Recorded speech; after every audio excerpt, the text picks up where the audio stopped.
Good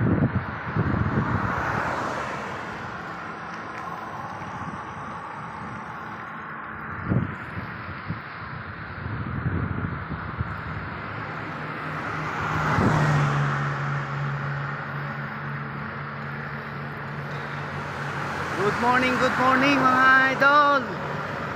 Magandang umaga sa inyong lahat.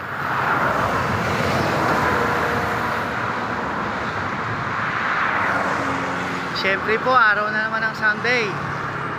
So, punta na naman kami ngayon ng Bukit Chunrajak, Amina. Doon ang aming, ako ngayon, kaming dalawa lang ni Oliver. Mga nakabakasyon ng mga iba namin kasama. So, see you there guys. See you there. Medyo malayo-layo itong ano na to, ruta namin ngayon.